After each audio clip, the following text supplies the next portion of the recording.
Next shot rolling. Post camera rolling. In 3, 2. Hello once again and welcome to another edition of African Stars Club Legends. In today's edition we are joined by Katambwe Richard Kamberipa, a man who needs no introduction. He played for African Stars and he was a one-club man, started as a youngster, very good technique, your modern box-to-box midfielder, probably from my own opinion or my observation, one of the best ball careers of his generation. Katambwe, welcome to the program. Thanks for having me. Just tell us a little bit about your football journey, how you joined African Stars and where you started. Before that, you all played some street football for the small clubs before we graduated to the bigger stage. Obviously, I started in streets, OG streets, with my guys that I grew up with, the Chiho siblings, and all of them. As I graduated through school, I went to Diepra, and I had talent already, and Mr. Willemans, he taught me how to protect the ball. So you came through very good hands. I knew it's to be serious. I think that I didn't know that you were a Diepra, but your ball technique now tells me where you came from. It was a very, very good ball technique. At Diepra, there we was the same age group with Donald Chikune, Popi Samaria, and Bimbo. Them were maybe 1 or 2 years older than us, but I think the love there grew exponentially.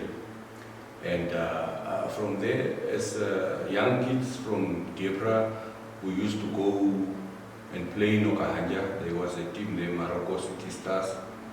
Yeah, I had a wonderful time in Okahanja. They used to come and pick us up, and we play there. After they would come back with fish and chips and everything. Yeah, and from there I relocated to Windhoek, and my buddy Issa Kavari played a little bit for Hungry Lions, unofficial matches, and that. From there he took me to Golden Rivers. That is now, I don't know what is that season, it's in the Premier League. But Yes, he played in the Premier League, I think 1 season. Yeah, that season, when the teams were subdivided. Yeah, yes. Yeah, that's where he actually went there, and we played a little bit. I remember playing my game against African Stars at Escavia Stadium. I gave it my all, and the people saw me. You say you gave it your all. Obviously, I think it was a dream of every child growing up in that section where we all grew up.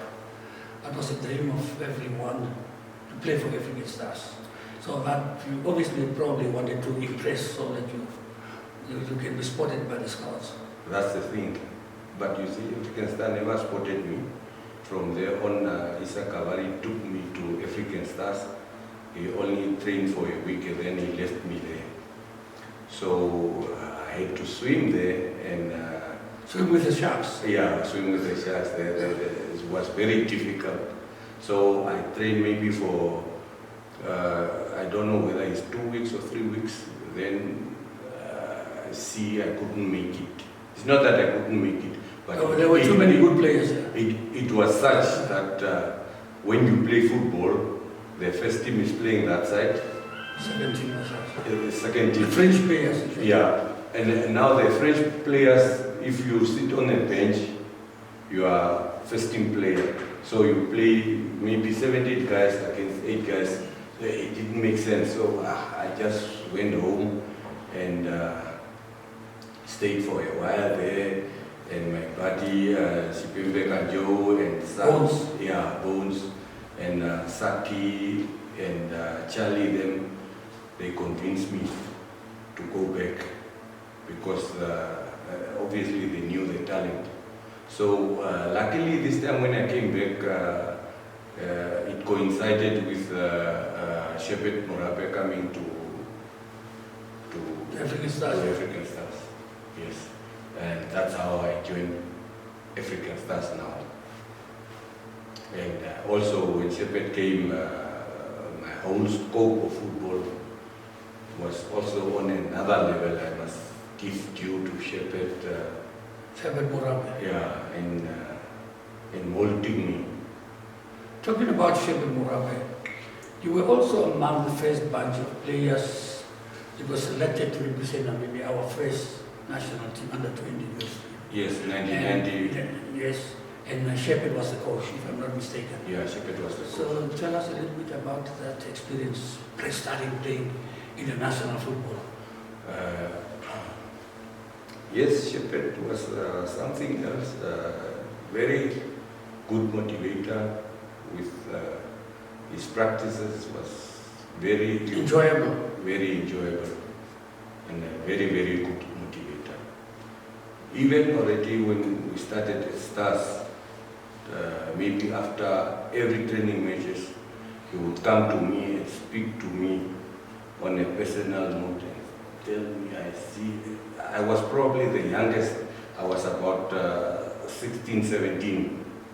So when we were selected to play, we went to Lesotho, where we played for the under 20. Yes. That is 1990. 1990. Yeah. Yes, yeah. That was something else. As we were in the same team with Shibute, Lucky Kakua, Gospel Chikerete, Tolly Van Bay.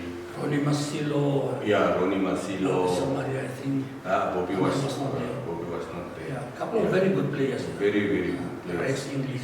Yeah, Rex and Kem, Kem. and also Shotgun. What is that? Oh, Carl Moton, yeah. Was a very, very Very good. good defender, yeah. That guy could almost play everywhere, but he was a very good player. No, you were very, I don't think it was fitness, but you had a big engine. You really I never saw you walking, probably showing signs of tiredness. You were always fit. Did you train on your own, or what motivated you always to be on top of your game? You see, when playing for Stars was sometimes very difficult because we had our defenders who you put the ball in the air. It was a bit difficult. So I had to run around to try and get the ball. So I was not one of these players. I know many players, when they go into the national team, they don't even want to be passed. I was constantly looking for the ball. You were not scared to get the ball. Some players say, no, don't pass me the ball. Yeah. That's the thing. I was, even if I make a mistake now, next thing I'm still looking for the ball. I want to recover the ball. Yeah. I had the business with the ball. So what were your biggest moments with African Stars? I mean, you were one of the longest serving servants of the club. You played for a long time. Sometimes rocky patches as well, where the team was not doing exactly well. And also when you won a couple of silverware as well. So what was your biggest moment? Actually, Carlos, I didn't play that long. I almost retired to 26, 27 years. But because I started early, Yes, exactly. so most people think The longevity is there. Yeah. Because you started early. Yeah. Even if you stop at 29, you played almost 10 years. It's a Yes. long time. Yeah. Yes. So in my African Stars, the game that stands out for me is the very first game that African Stars played against Liverpool at Katutura Stadium, packed to rafters. And what a match. And coincidentally, I scored the winning goal. And you were not really, you're not always among the goal scorers. Yeah. Because I can safely say that in the first 3 seasons or first 4 seasons, when I started playing for Stars, I can safely say 70% of the goals scored, they were started by me or... You were involved in Yeah. all of them? Yeah, goal Yeah. yes. But as we grew, I played with older guys, and let's say you are playing now against Orlando Pirates and Ahab is doing his things, then the older guys, Newman, they say, hey, Kameripa, that's your guy. So later, as time goes, I develop into defensive midfielder. And obviously also because now Shepard was not there anymore, so he could not protect me for So you have to, carrying the you have to ball. adjust your game plan. I had to adjust. So that's how it went. You were part of the title-winning team that qualified for the African Cup Club Championships, and you went outside the country. Tell us about your experience in what was Oh, it was you went to Zaire. Zaire. It was then Zaire. Yes. Africa. It was a rude awakening. We flew from here to Angola, Rwanda.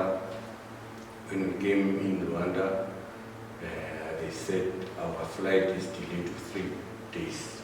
We were supposed to connect from Rwanda to Maputo. Is it Maputo or what is it? Maputo is in... Sorry, what is the capital of Zaire? Was it not Kinshasa? Yeah, Kinshasa.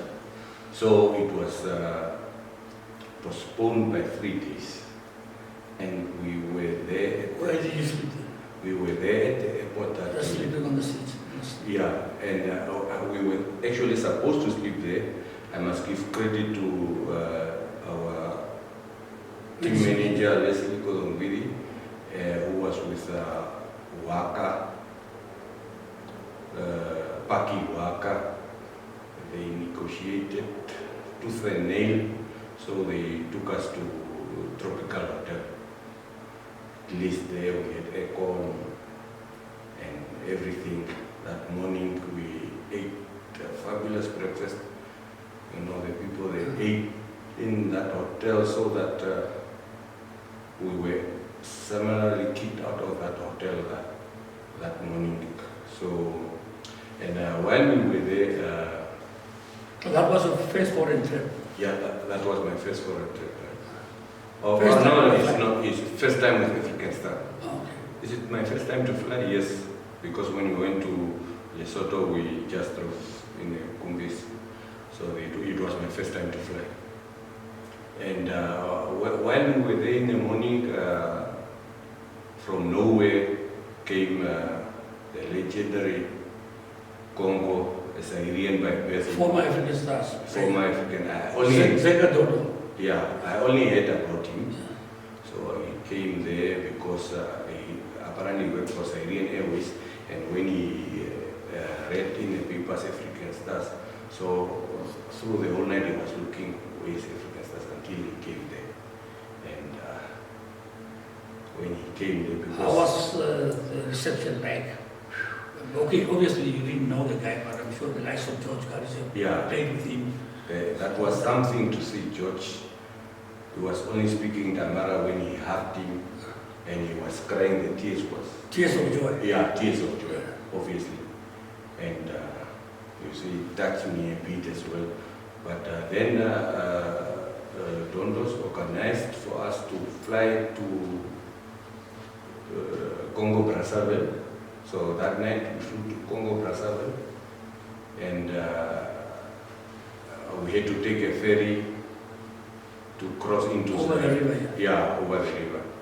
So also on that, the people now, because we only ate in the morning, or these crybabies. You were starving. It was, yeah. And you see, when we were walking in Angola, we saw this chicken that was being fried over flames and stuff. And I said, you know, in your heart, you say, these people, what are they eating? I'm not going to eat. I'm not going to eat this. So that was a cultural difference. Oh, it's very, very different. And now we know the flame grill. So so we ate in the morning, and when we went to Congo Brazzaville at the airport, we slept at the airport in Congo Brazzaville, and we were quite hungry.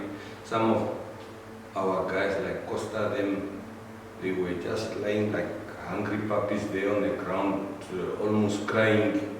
It was a bit difficult. And here also I must give credit to Kolongwiri and Waka. They went and they brought that chicken. So you have to eat it. There's no other way.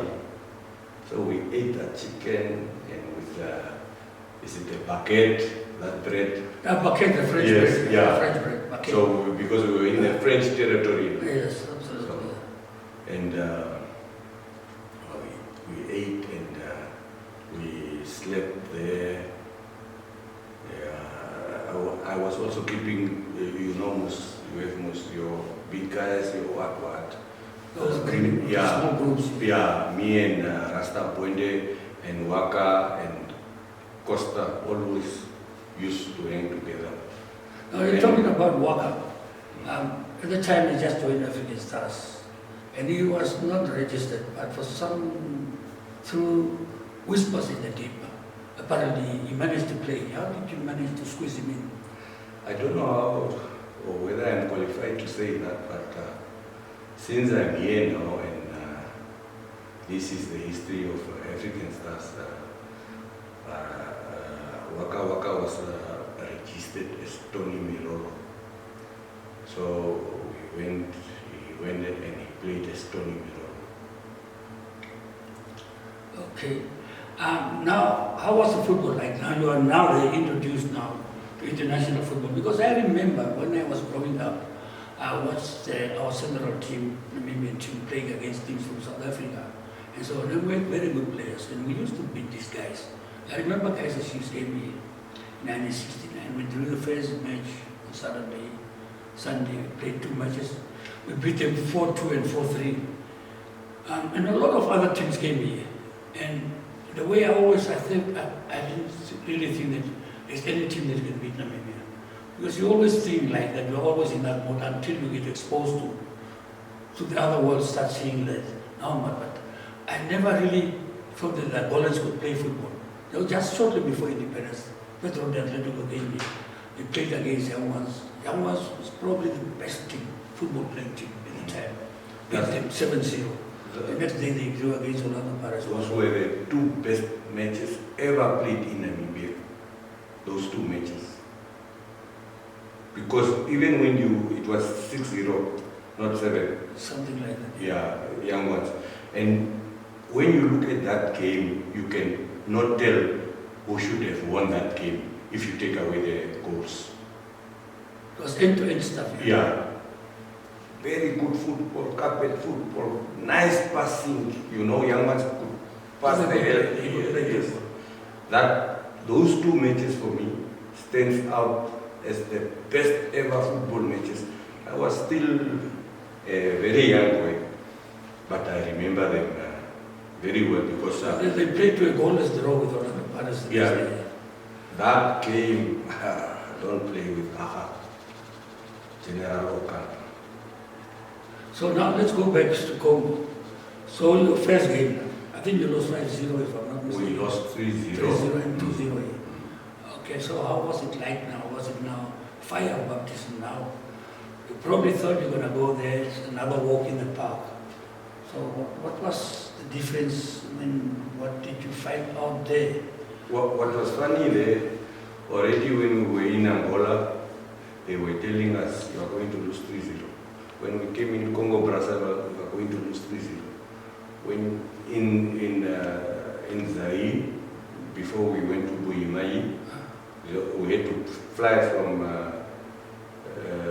from the capital to Buimai, 1,500 kilometers. They were only talking that 3-0. And we went, we trained at that field, and in the morning they got up the field. It was just pools. It was just pools of water all over. And when we came in the warm up, you see those Zairians, they were just tackling the water like this, and our people, Wakadem, they were trying to Try to be fancy. to run over. Yes, I was on that bench for some strange reason because I was the only player with international experience then for African Stars. But Having played for the youth team. yes, but I must say I was really impressed by Nico Hinjo. He played in my place in the midfield, and even He was a visitor. He was probably Even one of if the I- best center backs. if I was African Stars coach, then I would have played Nico in midfield and give Rasta his natural place there at the back. It's actually when Nico started. He started off as a midfielder. And then when the Kariris and Moonyo and them started to become a little bit slower, Mm. and when he was shifted to the back line as a centre back. But he was a brilliant player, unbelievable. So you can, Nico Hinjo for me in that match, Vemuna Oveka and Rasta Bonde always Rasta was a very intelligent player. very, very. He played football differently. I think he was at a different level.